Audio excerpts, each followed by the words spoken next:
నమస్తే రమ్మగారు. నమస్తే జయ. చందమామ కథ ఒకటి చెప్తారా? పూర్వం కేరళ రాజ్యంలో రసార్ణవుడని ఒక ఆయుర్వేద వైద్యుడు ఉండేవాడట.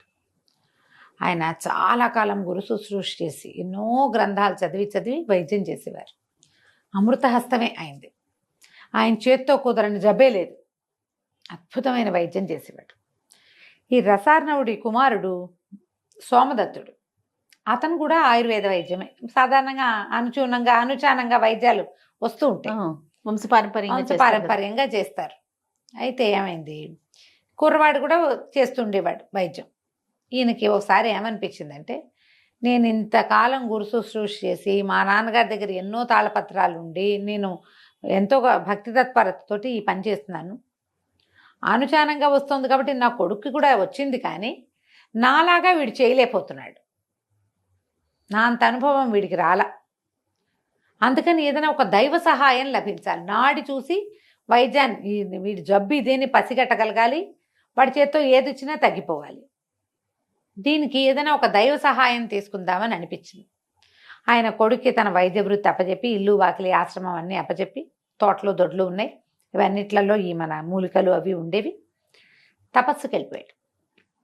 ఆయన 3 ఏళ్ల పాటు చాలా తీవ్రంగా అశ్విని దేవతల కోసం తపస్సు చేశాడు.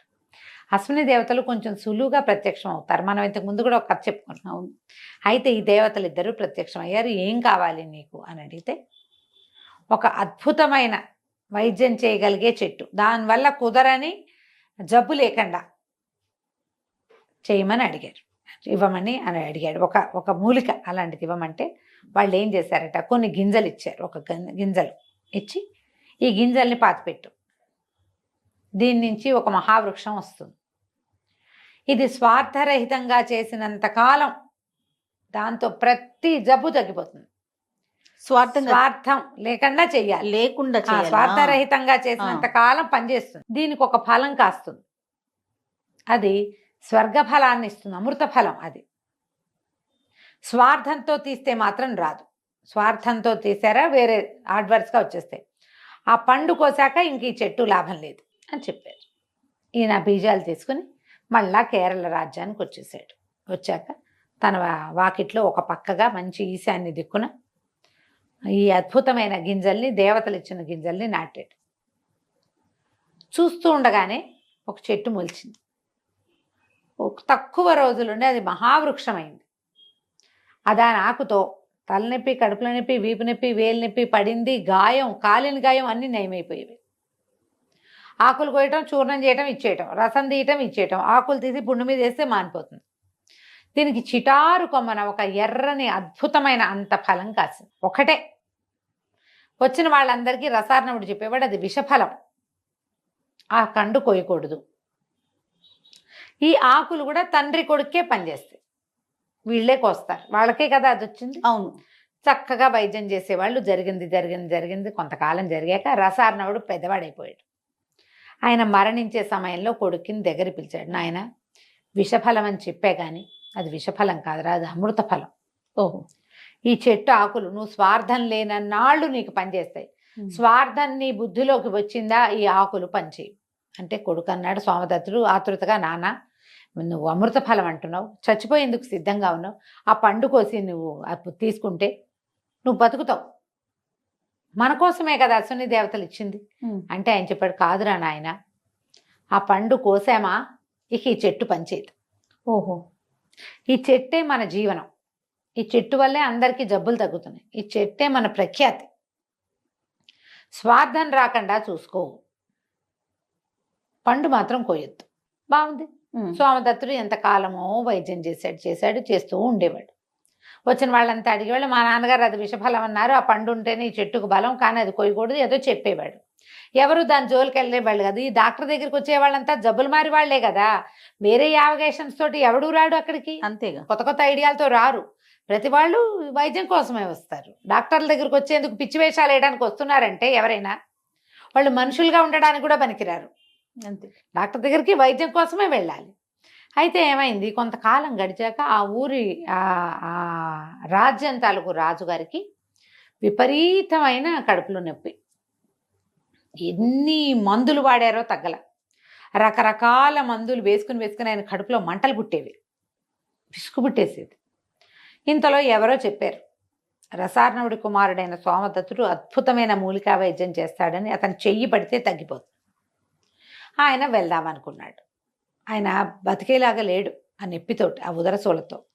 కూతురు నాన్న ఏమైపోతాడోనని రాకుమార్తె అయినటువంటి మణిమాల కూడా నేను కూడా వస్తాను నాన్న అని అడిగింది. సరే మణిమాలని వెంబడి పెట్టుకొచ్చాడు. వచ్చేసి వీళ్ళ ఊర్లో బస చేశాడు. కబురు చేశారు. ఈయనకి అప్పటికే తెలిసింది రాజుగారు ఎంత డెస్పరేట్గా ఉన్నాడంటే తన నొప్పి తగ్గిస్తే రాజ్యమైనా ఇచ్చేసేలాగా ఉన్నాడు. ఇదొకటి.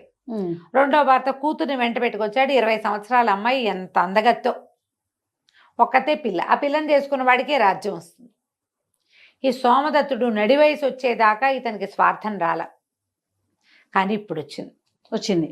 ఇప్పటిదాకా ప్రతి వాళ్ళు ఏదో తృణమో పణమో పట్టుకొచ్చిస్తే వీళ్ళు హాయిగా గడిచిపోయేది, హాయిగా ఉండేవాళ్ళు. రాజకుమార్తె రాజ్యము రెండిటి మీద మనసైంది అతనికి. ఎవరిని చూడ్డానికి వెళ్ళినా 4 ఆకులు చేత్తో పుచ్చుకుని వెళ్ళేవాడు. ఒంటి మీద దద్దుర్లు అంటే ఆకులతో రాస్తే పోతుంది, కడుపులో నొప్పంటే ఇంత పొడి ఇంత దంచి వేస్తే పోతుంది. ఆకులు లేకుండా ఎప్పుడు వెళ్ళేవాడు కాదు. మొట్టమొదటిసారి ఆకులు తీసుకురాకుండా వెళ్ళాడు రాజుగారి దగ్గరికి. రాజుని అడిగాడు, మా అయ్యా మీరు తగ్గితే మీరేమి ఇస్తారంటే, మీరు ఏది అడిగితే అది ఇస్తాను, మీకు ఏం కావాలో అడగండి, నా జబ్బు తగ్గించానంటే ఒక్క గడియలో పోగొడతా మీకు వచ్చిన సమస్యని. అసలు నిమిషాలే చాలు నాకు మీ జబ్బు పోగొట్టడానికంటే, మీరు ఏది అడిగినా సరేనన్నాడు. మీ అమ్మాయిని నాకు ఇచ్చి పెళ్లి చేయండి అన్నాడు సోమదత్తుడు. రాజు నిర్ఘాంతపోయాడు. 19-20 సంవత్సరాల పిల్ల, సుకుమారి. ఈయన చూస్తే నడి వయసువాడు, నల్లటివాడు, వంకర కాళ్ళవాడు, వైద్యుడు మీది మిక్కిలి. ఆయన వద్దనుకున్నాడు.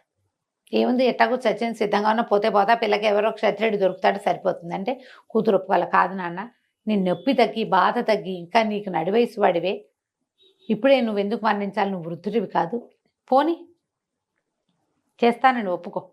ఈయన మహామహిమాన్వితుడు, 100 మంది వైద్యులు కుదర్చలేని దాన్ని కుదురుస్తాడంటే మేధావి.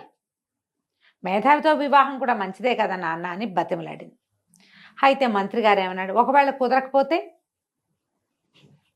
తల తీయిస్తామని ఒప్పించారు. కూతురు కూడా అదే చెప్పింది, మీకు వైద్యం కుదరకపోతే ఈయన్ని సంహరించటమే, కుదిరిందా పెళ్లి చేసుకుంటా. ఒప్పుకున్నాడు సోమదత్తుడు. ఎప్పుడైతే ఈయన అక్కడికి వెళ్ళి ఈ మాట అన్నాడో బయటకు వచ్చేసింది వార్త. ఆవిడ పరమ దుఃఖం వచ్చేసింది సోమదత్తుడి భార్యకి.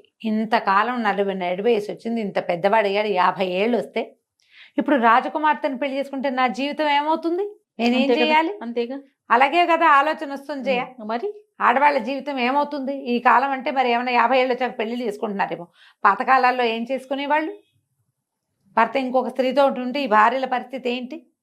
ఆవిడ పరమ దుఃఖం వచ్చేసింది ఆవిడకి. సరే ఈయన ఇంటికి వెళ్ళి చెట్టు నుంచి 4 ఆకులు కోసుకొని చెట్టుకో దండం పెట్టి రాజుగారి దగ్గరికి వెళ్ళాడు. ఆయనకి ఏం తెలుసు అంటే, ఏదైనా సరే ఆకులతో రాస్తే పుళ్ళు మాంతాయి, దెబ్బలు మాంతాయి, కాలిన గాయాలు మాంతాయి, వాపులు తగ్గిపోతాయి. ఎంతలా పుండైనా అందులో పురుగుంటే పురుగుడు బయటపడిపోవాల్సిందే. లోపలికి ఇస్తే కడుపులో నొప్పి, ఎంత లావు నొప్పి అయినా, తలనొప్పి అయినా, వీపు నొప్పి అయినా, ఏ నొప్పి అయినా తగ్గిపోవాల్సిందే. ఆకులు కల్మంలో వేసి నూరించాడు. ఆయనకి ఇంత రసం తీసి ఇచ్చాడు. రసం తీసి ఇచ్చిన 5వ నిమిషానికి డాక్టర్కి రాజుగారు కింద పడి దొర్లిగింతలు పెట్టడం మొదలుపెట్టాడు. కడుపులో మండిపోతోంది, విపరీతమైన నొప్పి, ఈ బాధ భరించలేకుండా ఉన్నానంటే అందరూ నిర్ఘాంతపోయారు. ఈ సోమదత్తుడు వెనకాల చాలామంది వచ్చారు. వాళ్ళందరికీ తెలుసు సోమదత్తుడి చేత్తో, ఎడం చేత్తో ఆకు రసం ఇచ్చినా తగ్గిపోవటమే. రాజు ఎందుకు అలా అయిపోయాడో తెలియలా. సోమదత్తుడు కూడా అర్థం కాల. ఇప్పటిదాకా ఎప్పుడు తన తండ్రి ఆ గింజలు తెచ్చిన రోజు నుంచి ఈ రోజు దాకా ఈ 30 సంవత్సరాలు 30 సంవత్సరాలు ఆయన ఫెయిల్ అయిందే లేదు. వీళ్ళు ఏమన్నారు, ఏమిటి వైద్యశేఖర కత్తికి రెడీగా ఉన్నారా అని అడిగితే, నన్ను ఒక్కసారి ఇంటికి వెళ్ళి చూసి రానివ్వండి అన్నాడు. ఈయన ఇంటికి వెళ్ళేసరికి చెట్టు బోసిగా ఉంది, ఆ కాయలేదు. విషఫలం కదా అది. ఇంట్లోకి వెళ్ళాడు. దుఃఖంతో అయిపోయింది. ఎందుకంటే ఎప్పుడైతే ఆ చెట్టు కాయ కోయబడిందో ఈ ఆకులకి తగ్గిపోయింది మహత్తు. ఈ ఆకులు రాజుగారికి ఇస్తే రాజుగారికి ఏం పని చేయలే. ఆకుల వల్ల, చెట్ల మందు వల్ల కడుపులో మంట వచ్చింది ఆయనకి. ఇప్పుడు ఏం చేయటం? లోపలికి వెళ్ళేసరికల్లా బాకెట్లో ఎక్కించి గుమ్మంలో కడుగు పెడతారు. కాగితం కనపడింది. కాగితంలో రాసింది, మీ జీవితానికి నేను అడ్డంకి కాదల్చలేదు. రాజకుమార్తెను పెండ్లాడి హాయిగా ఉండండి. విషఫలం తిని మరణిస్తున్నాను అని రాసింది. ఈ విషఫలం ఎవరు కోసారు? భార్య కోసింది. ఈయనేమో స్వార్థంతో మందిచ్చాడు. ముందే స్వార్థంతో మందిచ్చినందుకు అక్కడ పనిచేయలే. ఫలం కోయబడింది, ఇంకా ఎప్పటికీ ఆ మందు ఆ చెట్టు పనిచేయదు. అంతేగా. 2 విధాలా నష్టపోయాడు. ఇటు భార్యను కోల్పోయాడు. పరమ దుఃఖంతో నెత్తి మీద చేతులు పెట్టుకున్నాడు. భటులు వచ్చేసారు. నువ్వు ఇంకేదైనా వైద్యం చేస్తావా, చంపేయమన్నావా అని లాక్కుపోయారు. లేకపోతే రాజుగారు గోడును విలపిస్తున్నాడు. నొప్పి రాకుమార్తె ఏడ్చేస్తుంది. మంత్రివర్యులంతా నెత్తి మీద చేతులు పెట్టుకుని ఉన్నారు. ఈయనకి కత్తి తెగటార్చటానికి నుంచునుంటే ఆకాశంలో నుంచి ఒక అశరీరవాణి వినపడింది. నా భర్తని క్షమించండి, అతను మొత్తం జీవితంలో మొట్టమొదటిసారి స్వార్థానికి లోనయ్యి ఈ పొరపాటు చేశాడు అని ఆకాశంలో నుంచి ఒక మూలిక కింద పడింది. ఈ మూలిక రసం తీసి రాజుగారికి ఇవ్వండి, రాజు స్వస్థుడవుతాడు. నా భర్తని శిక్షించకండి అని మాయమైపోయింది. ఆ మూలిక రంగరించి సోమదత్తుడే ఇచ్చాడు ఆయనకి. మూలిక వేసుకున్న కాసేపటికి రాజుగారికి కొత్త మంట పాత నొప్పి 2 పోయినాయి. స్వస్థుడైపోయాడు. ఆయన రాజకుమార్తెను తీసుకెళ్ళిపోయాడు. సోమదత్తుడు ఇంకా జీవితంలో వైద్యం చేయలే. విషఫలం అంటే అదేదో విషం కాదు, స్వార్థమే విషం. విషయం అంతే. నువ్వు ఎప్పుడైతే సెల్ఫిష్గా మారేవో అయిపోయింది అంతే. కంచికి మనం ఇంటికి. చాలా చాలా బాగుంది. నమస్తే. నమస్తే జయ.